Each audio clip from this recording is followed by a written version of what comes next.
안녕하세요. 저는 결혼 얘기가 오가는 남자친구가 있는 20대 후반 여자입니다. 이곳에서 사연을 들으시는 분들은 나이대가 조금 있으시다고 들었어요. 제가 나이가 너무 어려서 어떻게 해야 하는 것인지 잘 모르겠어서 이렇게 사연을 보내게 되었어요. 여러분들에게 제가 한 행동이 올바른 것인지 여쭤보고 싶거든요. 그럼 지금부터 제 이야기를 시작하겠습니다. 저는 7살 터울이 나는 남동생이 하나 있어요. 저와 제 남동생은 이혼 가정에서 자랐습니다. 동생은 아주 어렸을 때라 어머니에 대한 기억이 거의 없다시피 하지만 저는 달랐어요. 정확하게는 제가 10살이 되고 동생이 3살이 되던 해에 부모님이 이혼을 하셨습니다. 그래서 저는 어머니와 놀이동산을 간 것도 생일 파티를 한 것도 우리 가족끼리 근교지에 여행을 다녔던 것도 소풍을 나갔던 것도 함께 바다에 놀러가 연을 날렸던 그런 사소한 기억들까지 전부 다 기억이 나요.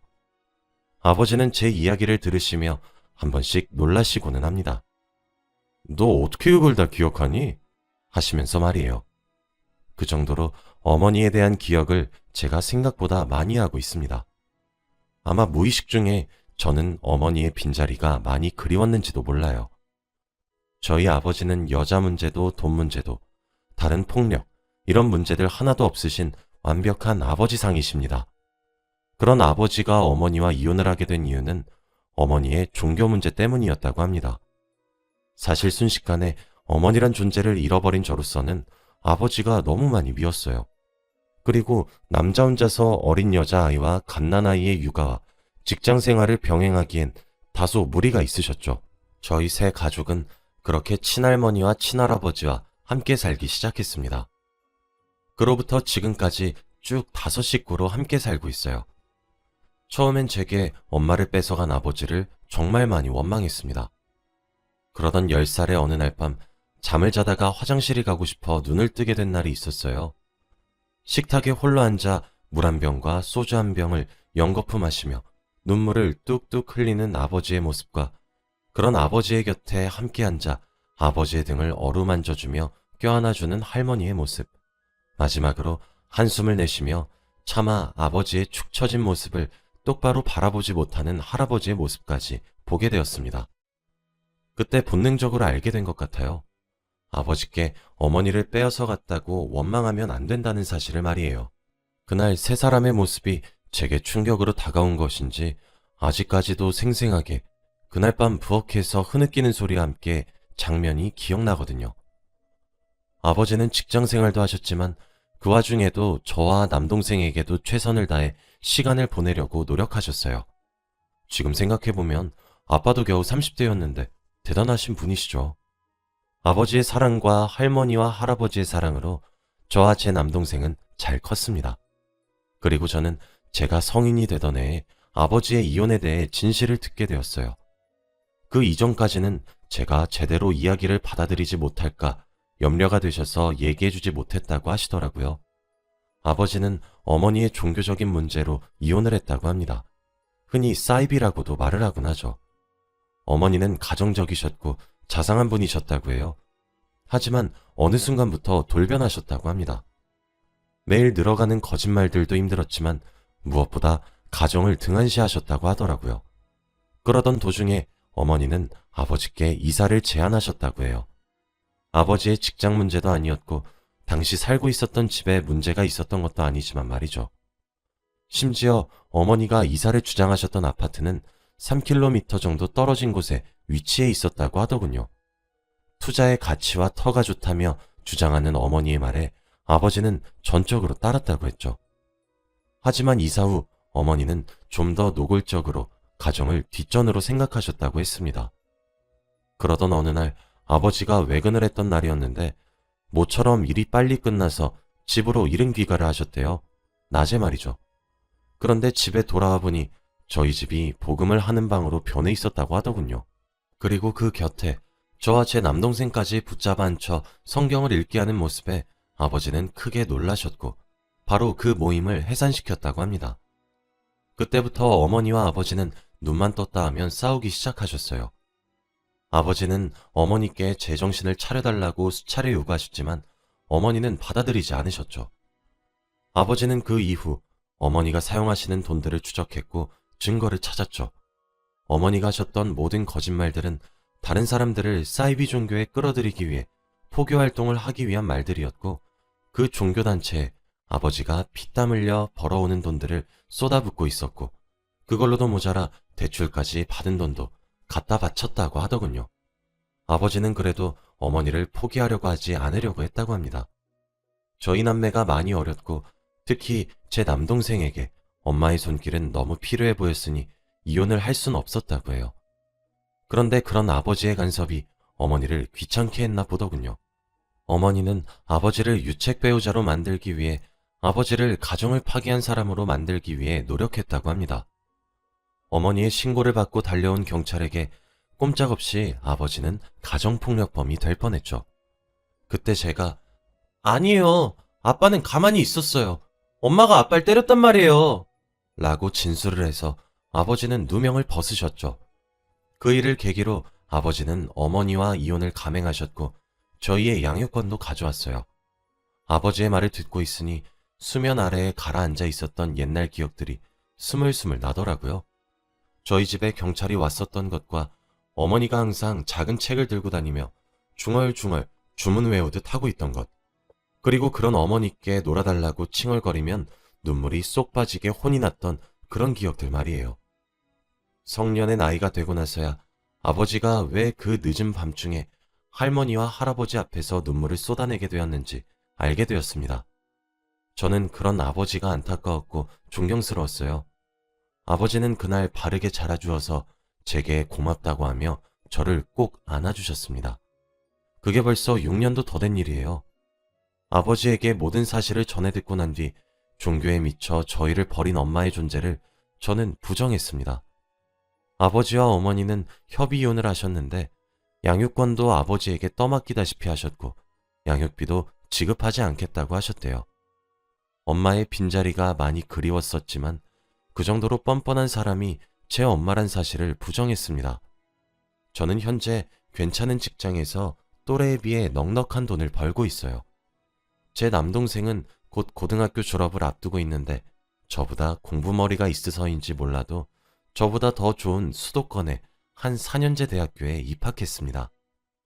남동생은 엄마의 빈자리를 느끼기 전에 잃었기에 아버지가 말씀을 하실진 모르겠어요. 아버지는 아직도 직장 생활을 하고 계시고 저도 나름 괜찮게 벌이를 하고 있어서 엄청나게 여유롭진 않지만 저희를 키워주신 할머니와 할아버지를 모시면서 5 식구끼리 서로 의지를 하며 살고 있습니다. 그런데 3달 전에 어머니라는 분께서 제게 연락을 해오셨어요. 어떻게 제 연락처를 알게 되신 건지, 제 직장을 어떻게 아시게 된 건지는 아직도 물어보지 못했으나 저희 남매가 보고 싶다며 연락을 해오셨더군요. 20년이 다 되어가는 세월 동안 어머니의 빈자리를 그리워했었던 적이 분명 전혀 없다고는 말을 못할 것 같습니다. 사실 학교에서 소풍을 갈 때 다른 친구들이 엄마가 사준 유부초밥 같은 것들을 보면 전 많이 부러워했고, 운동회 때도 부모님 달리기 코너를 저는 싫어했으니까요. 그렇게 저희 남매와 아버지를 버리고 가놓고 이제 와서 보고 싶다고 제게 연락해온 분을 제가 엄마라고 생각해야 하는 건지 저는 도무지 모르겠더군요. 제게 그러시더라고요. 동생과 함께 밥 한 끼 먹지 않겠냐고 말이에요. 그동안 많이 그리워했었다고, 너무 보고 싶었다고 말씀을 하시면서 제 손을 부여잡고 눈물을 또륵또륵 흘리시는데 솔직히 저는 많이 가증스러웠습니다. 회사 안에 있는 카페에서 무작정 저를 기다리셨다 눈물을 흘리시니 쪽팔리기도 엄청 쪽팔렸어요. 저는 입사 이후 제 사수인 남자친구와 줄곧 사내 연애를 해서 내년 또는 내후년에 결혼하자고 이야기가 오고 가고 있는데 그런 곳에 어머니는 무작정 찾아오신 거였거든요. 저희 남매를 버리실 때도 무작정 본인이 원한다는 이유로 버리셔놓고, 저희 남매를 버리실 때도 무작정 본인이 원한다는 이유로 버리셔놓고, 다시 저희 남매를 찾을 때도 무작정 찾아오신 모습에 솔직히 많이 어이없었어요. 그걸 넘어서서 어머니가 너무 뻔뻔하게 느껴졌습니다. 그 이후 회사 로비에서 어머니가 저를 붙잡고 우시는 모습을 목격한 많은 사람들로 인해 저는 변명 아닌 변명을 해야 했고 구설수에 올라야만 했어요. 어머니는 제가 곤란한 상황에 처하든 처하지 않든 신경조차 쓰시지 않는 것 같습니다. 남자친구는 제가 이혼 가정인 것은 알고는 있는 상태지만 제가 정확한 이야기는 하지 않아서 자세한 사항은 몰라요. 남자친구는 제게 어머니께 너무 매몰찬 것 아니냐고 하더라고요. 그 질문을 들으니까 과연 누가 매몰찬가 생각을 아무리 해봐도 저는 저라고 생각이 도무지 들지 않습니다. 고슴도치도 자기 새끼는 기여한다는데 어머니는 본인 배 아파 낳은 자식 둘을 버리고 갈 정도셨어요. 그렇다고 그동안 저희를 보러 오기를 하셨나요? 양육비 한번 붙여주시기를 하셨나요? 세상에 태어나게 해주신 부분에 대해선 감사하지만 제가 자라면서 겪었어야 했던 숱한 상황들과 상처들은요? 저는 지금 어머니의 모습도 가증스럽습니다. 본인의 연민에 빠지다 못해 취하셔서 세상에서 본인이 제일 불쌍한 사람이에요. 그런 사람이 정말 저와 제 동생을 낳았다는 이유 하나만으로 어머니 취급을 해야 할까요? 저는 어머니가 저를 찾아왔다는 이야기도, 그리고 동생의 존재도 찾는다는 이야기도 동생과 아버지께 해드렸습니다. 남동생은 어머니란 사람이 궁금하긴 한 정도였어요. 살짝 생긴 호기심인 것처럼 보였죠. 반면 아버지는 한동안 아무런 말씀도 없으시더군요. 한참 뒤에 그래도 나도 너희들의 아버지니까 애엄마의 마음을 이해 못하는 건 아니야. 부모 자식 간의 인연은 하늘이 정해준다고 해서 천륜이라고 하는데 내가 천륜을 어떻게 끊어놓을 수 있겠니? 그러니 아빠 생각은 하지도 말고 너희 남매 마음 가는 대로 행동하렴. 그리고 너도 지금 남자친구랑 결혼까지 할 생각이 있다고 했잖아. 혼주석 자리에 아빠 옆에 너네 엄마를 불러앉혀도 나는 괜찮아. 라고 하시더군요. 저는 어머니를 그 이후 몇 번 정도 더 만났습니다. 저도 제 마음을 모르겠더라고요. 저는 어머니를 증오하는 것에 가깝지만 그만큼 그리워했던 것도 같았어요. 애증의 마음처럼요. 그래도 저는 추억이 많았으니까요. 어머니는 다시 만나기 시작한 제게 미친 듯이 잘해주시기 시작했습니다. 마치 그간의 세월 동안 해주지 못한 것들은 전부 한꺼번에 해주시려고 애를 쓰시는 것만 같았죠. 그래서 저도 원망했었던 마음이 사르르 녹는 것만 같더라고요. 어머니의 휴대폰을 보기 전까지 말이죠. 어머니는 제게 저희 남매를 그리워했던 증거로 들이밀었던 것은 저희를 잊지 못했고 그렇기에 새로운 가정을 꾸릴 자신이 없었기에 다른 남자를 만나서 다시 가정을 꾸리지 않았다는 사실이었습니다. 본인도 그 세월 동안 많이 후회했고 그 종교에서 빠져나왔으며 더 이상 종교를 믿지 않는다 하셨죠. 하지만 본인이 그렇게까지 깨닫는 데에는 오랜 시간이 걸렸고 한 번도 찾지 못했던 자식들에게 다시 다가가려고 하다 보니 많이 망설이게 되었고 그러다 보니 지금까지 시간이 흐르게 된 거였다고 하셨거든요.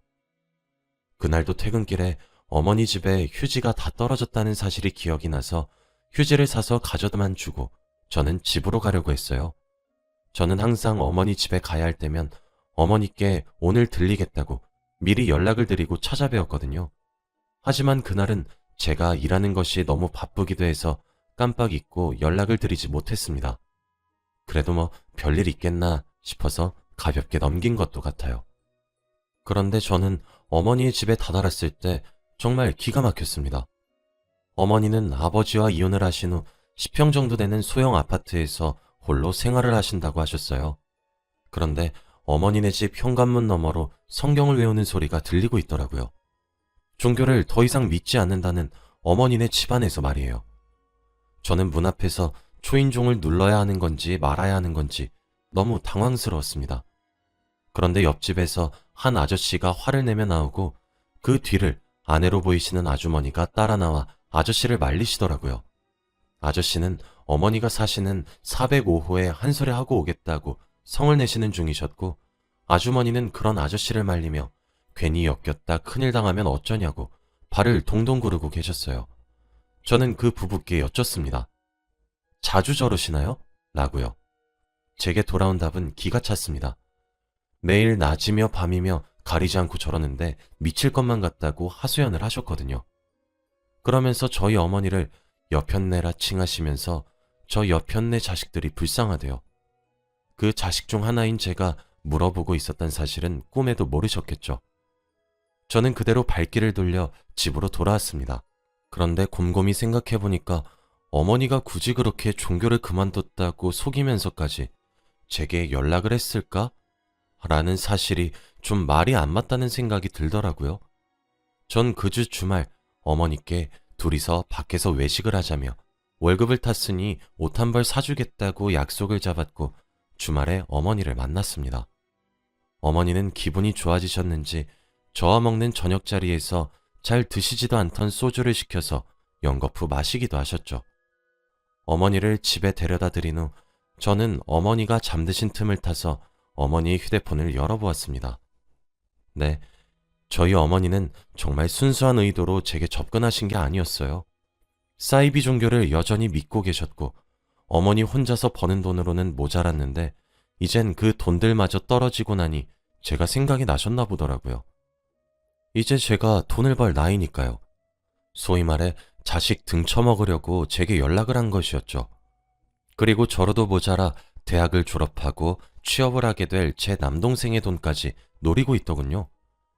딸이 자신의 꾀에 홀라당 넘어온 것 같다며 오늘 월급을 받은 기념으로 어머니께 옷을 해다 주겠다며 연락해왔다며 아직 어려서 그런가 많이 순진하다는 어머니의 발언에 저는 그때가 돼서야 인정했습니다. 어머니는 쓰레기와도 같단 사실을요.